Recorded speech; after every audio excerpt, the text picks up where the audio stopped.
All right, we have a Midway Omega Race cockpit project here. This is actually pretty much just the cabinet. There's almost no electronics inside. This is the way I got it. It came from a well-to-do guy's collection. He had just tons of really nice stuff.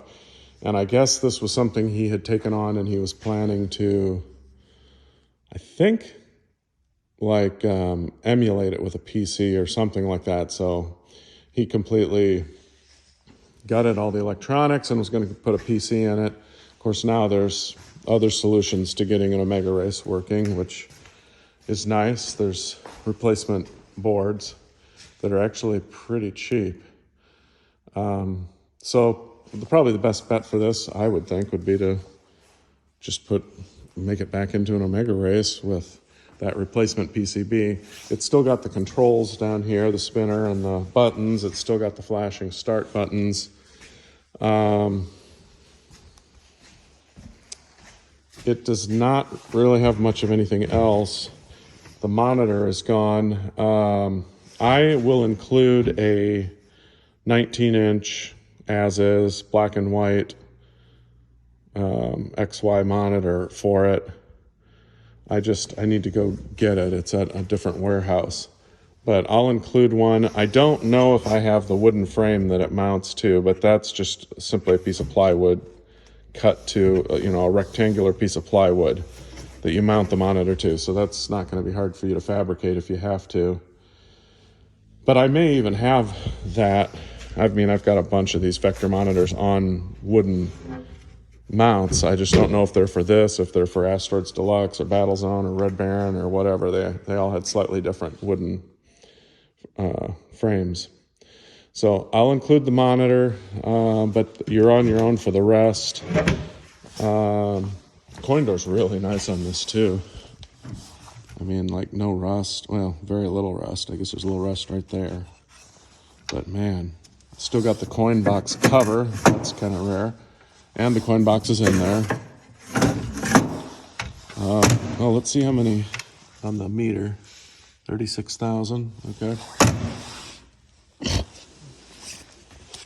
I'm also going to be listing in the same auction a Project Omega Race cocktail, which is complete and just not working.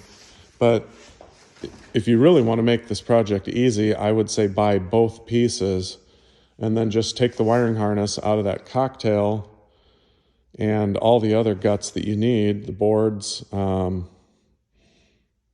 You really have everything you need except the monitor, because I think the cocktail has a 13-inch vector monitor.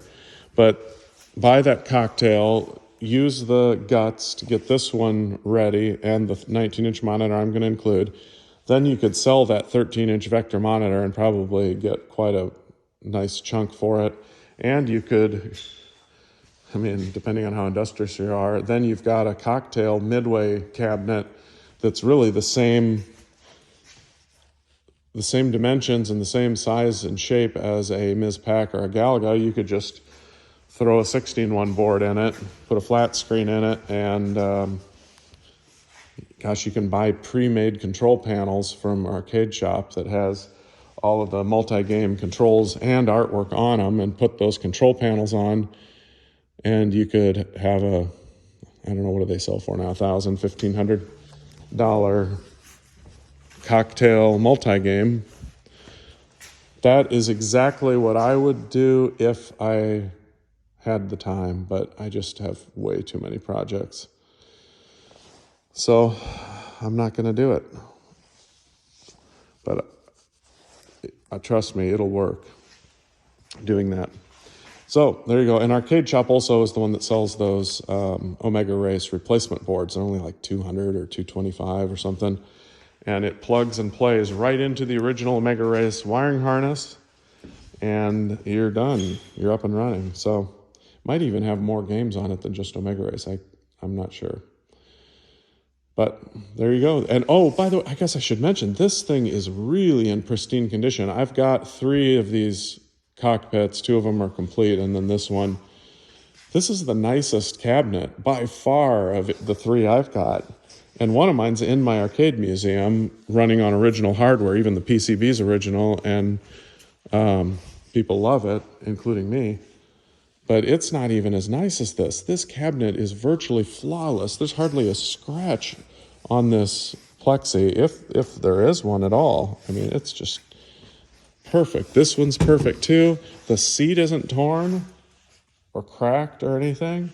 The controls are like perfect.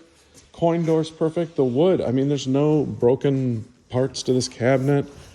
There's no gouges. The paint isn't scraped or peeling or fading anywhere. I mean, it is really nice. I think it's all original T-molding too, and even the T-molding's in good shape. That is just stunning. And let me just show you while I got the video going how you can service. This door is tight. How you can get the new monitor in. There's actually latches here underneath here, and this panel comes out kind of like a control panel. And then you got lots of room to slide because the monitor actually goes with the tube facing down and reflects. It's still got the speakers in here too. I forgot to mention that. And they left at least the wiring connected to these start buttons and speakers so you can splice to it at least. But yeah, I mean, look how clean it is inside even. It's just, man, it's right out of the factory.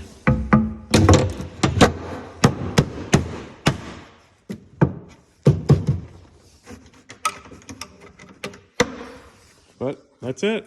There you have it, Omega Race cockpit. Never thought I'd sell this thing, but never thought I'd sell a lot of these. I don't think you'll find a nicer cockpit cabinet than this, really. Unless you have a time machine. All right, thanks.